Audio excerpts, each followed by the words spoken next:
Still watching at home from before, or who moved to this new stream from before, I was just informed that I mentioned St. John Fisher instead of St. Thomas Becket at the end of last Mass. Their feast day is the same. They're both English martyrs, and their circumstances are somewhat different, but at the same time, there's some real strong similarities. But the name that I should have said was the 850th anniversary of the martyrdom of St. Thomas Becket. Thomas Becket. Sometimes he's called Thomas a Becket, which is maybe why St. Thomas a Kempis gets the in there too, because he's not really supposed to have it. It should be just St. Thomas Thomas Kempis, the author of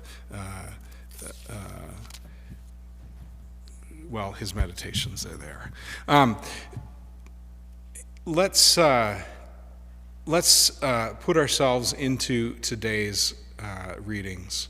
The reading that we're going to study is from Matthew's Gospel for the Epiphany. It's Matthew chapter 2, verses 1 through 12.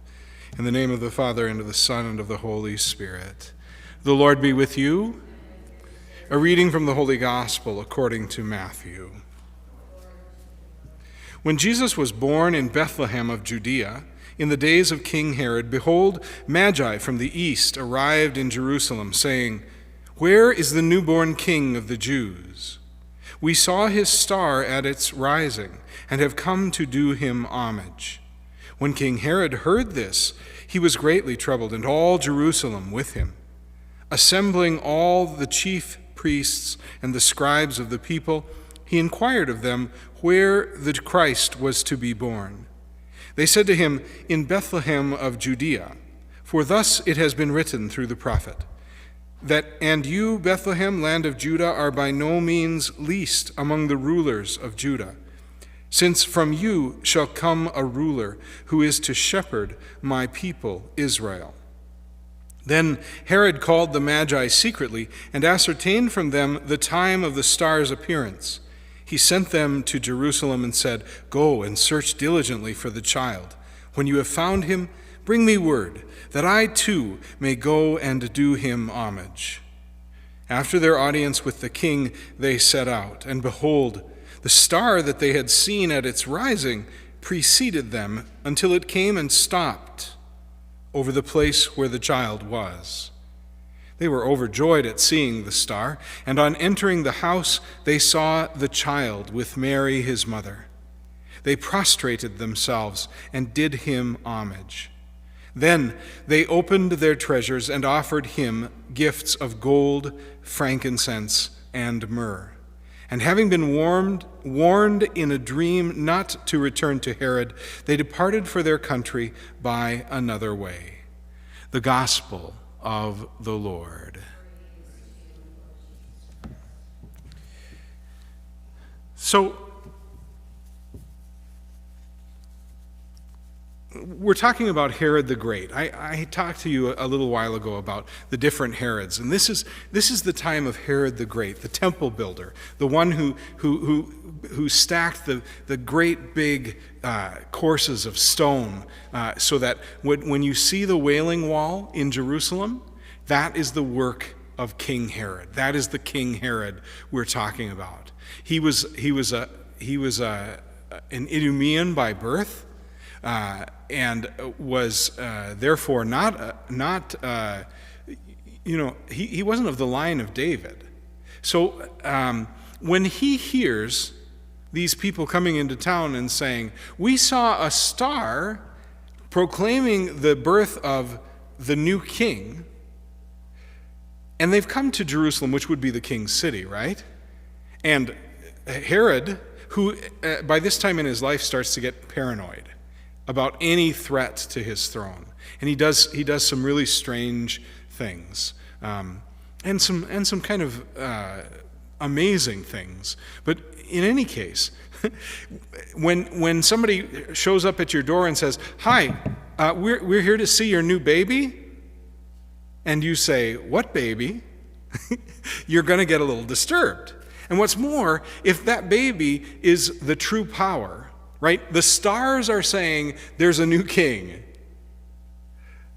I just heard from Caesar, who, proclaims himself a god, but I just heard from Caesar. This is something, that a superstitious person, a portentous kind of person, is going to get a little upset by. And in fact, we see Herod asking them to tell him where the child is so that he can go and do him homage. He turns them into his own spies, right? He sends them out to do his dirty work, to get things set up. Now they tell him that he is going to, he tells them, the chief priests and the scribes, tell him that the child is to be born in Bethlehem of Judah, in Bethlehem of Judea. And we have all sorts of great symbolism behind that. And there's all sorts of other great things about the story that we know because we do study this story over and over and over again. But it's interesting that they go to Jerusalem first. And it doesn't say in here why they went to Jerusalem. The Magi from the east arrived in Jerusalem. Why did they stop in Jerusalem? Well, because that's where the house of Judah is based, right? It would make sense to stop there. But then they get there and there's no baby, and they say, well, where will we find the baby? And everybody knows that there's something, everybody around the palace, everybody around Jerusalem, who is well studied in the books of the Old Testament. Everybody knows that this is the prophecy that's connected with the Messiah. Now, let's go back to the Magi. The Magi were Persians or Medes. And if you think back to the Babylonian exile, you will remember that Cyrus overtakes the Babylonian exile. He takes it over, and then he sends the Jews back to their homeland. He sends them back to rebuild their temple. Now, you could go back into all of those sorts of things, but there's a reason that the Medes and the Persians would have some historical familiarity with, well, where is this place? Because they're part of the history of the place that they have arrived at. And so that's kind of an interesting thing. And what's more, they're not Christians. There aren't any Christians at this point. Christ has only just been born, right? And they're not Jews, neither is Herod for that matter, or not, particularly. And they're not even necessarily God-fearers, but rather looking at the signs, they see a star, and the star leads them to where the child is to be born. For some reason, they don't see the star when they're in Jerusalem, from the reading that we've heard. But then once they head south from Jerusalem to Bethlehem, and that's just it's a 40-minute walk. So you could walk this. They had their camels and all their stuff, and they went to this place. But it's not very far to head from one to the other. And they see the star again, and they're overjoyed. And the star stops over the house where Mary is. Wait a minute, you might say. What do you mean house? Why doesn't it say stable? Well, see, part of the thing is we have these beautiful Christmas creches. And there was this movie not too long ago about Mary and Joseph. And it was really a great movie, a very modern movie, a lot of really good things about the movie. But when the Magi arrive at the stable where Mary and Joseph are, the whole thing is kind of opened up, and it's backlit, and you can see their faces, and they line up just like in every manger scene that you see. Only in the movies do they line up like that for the picture. Kind of like Jesus at the Last Supper for Leonardo da Vinci, right? It's as if they're taking a portrait, which, of course, in the movie they are doing that. But usually, we don't think that the kings arrived the same night as the shepherds. In fact, the way that the story is told, there's enough of a lag that when Herod asks when the star appears, now they've had to travel quite a ways, but they haven't necessarily had to travel for 2 years, right? They'd have gone an awful long ways to travel for 2 years, or had an awful lot of dromedaries that needed watering every night. But they are coming back. They are coming to this place sometime within 2 years of when the star. And so that's why Herod orders in the feast that we celebrated yesterday, the destruction of every child 2 years and under. Okay, so Herod asks this so he can figure out who to kill. So you see, paranoid. You got to be paranoid to kill all the children in a town if you're somebody who wants to hang on to power. Because most people are going to look at that and say, wow, that's crazy. We should see if we can't find a way to get rid of this guy. So what he does, now, we're dealing with a different culture where shows of force demonstrate power. Shows of strength consolidate power. So Herod is used to doing this. So there's that difference as well.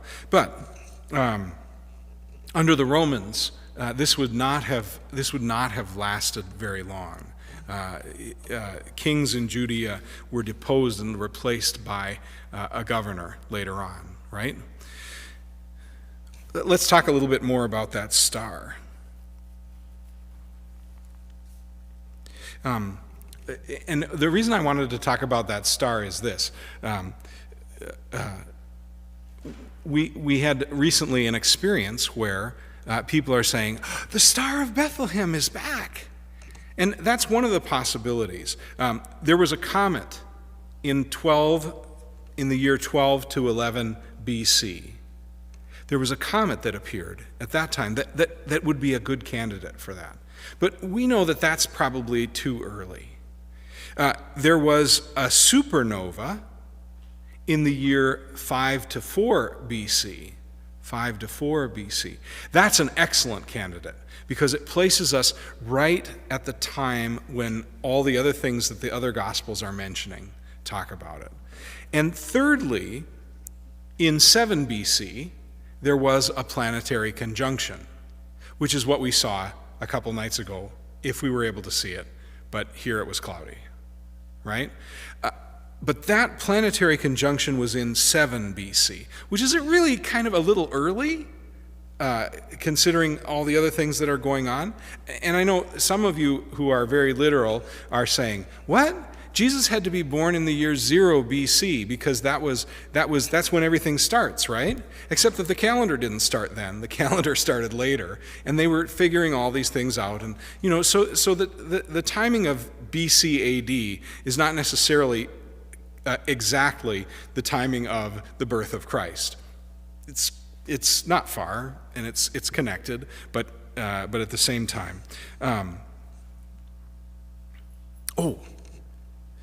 And so Guy Consolmagno, Father Consolmagno, who is an astronomer at the Vatican Observatory, was interviewed on TV, and he said, we might never know what cosmic event happened that caused the appearance of the star. We don't know that this conjunction is what it was. And he's speaking as a scientist, right? And so he's speaking of what sort of material phenomena, astronomical phenomena, might have caused the Magi to look into the sky and say, "Look, there's a king being born in Judah now. Let's load up our camels and head over there." They saw something, but here's another piece that actually kind of helps us to kind of say, it doesn't have to be the conjunction of Jupiter and Saturn. this star reappears when they're south of Jerusalem, right? And it leads them to the place where Jesus was, and it stops. The conjunction of Jupiter and Saturn didn't do that the other night. It kept doing what planets do, and they're called planets because they move around the sky, right? Because of the sort of way that they move around the sky. That's where the Greeks decided to call them planets. So this whole thing of that was the Star of Bethlehem or not, it's great. It's fun to kind of think about, could that have been what caused them to get up, and where that was placed in the sky, and those sorts of things. Those are some really great speculations. But the point is not that there was an astronomical sign 2,000 years ago. The point is this: the light came into the world 2,000 years ago. And the light was clear enough that Gentiles from hundreds of miles away packed up gifts to bring to a newborn king. And what's more, when they got there, they did something that the king of Jerusalem, who should be the sort of people who would do this, the chief priests and the scribes, who should be the sort of people who would do this, don't do. King Herod, by the way, says he's going to. Tell me where you find him so that I may do him homage. Homage. That's what they do. And it doesn't say just that they did him homage. It says that they fell prostrate before him. They prostrated themselves. In other words, that's another thing that's wrong in all of our creches. When we look at our creches, we've got one king standing, the tallest one. Then we've got one king who's kneeling, pudgy one. And then we've got one king who is, standing, kneeling. What's the other one? Bowing? Anyway, there's three kings. Genuflecting, I think, is the third one. But very often we have those things. But none of that is what they do in the gospel. What do they do in the gospel? Flat down on their faces. Now, this was common in the ancient world to do this before kings.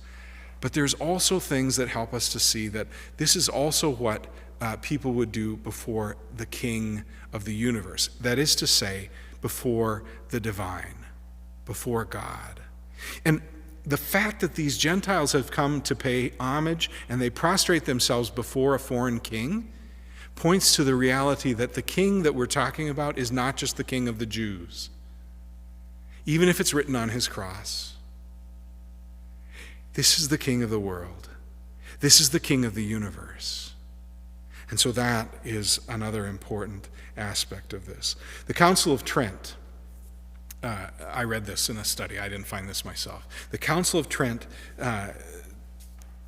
says that in the Eucharist, we come to meet the same God that the Magi worshipped. In the Eucharist, we come to worship the same God that the Magi worshipped. Isn't that beautiful? And isn't that important for us to recognize, first of all, that not everybody looks at the Eucharist and is able to see what it is because they don't have faith. And what's more, when the baby Jesus was born in the trough in a cave in Bethlehem, not everybody looked and said, "Oh, that must be God." In fact, most people would have looked at that and said, "That poor child, he's never going to amount to much. He had such a poor start." And yet, this is who we worship. Because we have faith, we see him. So that's my short little thing today. I think it might have gone longer than too short, but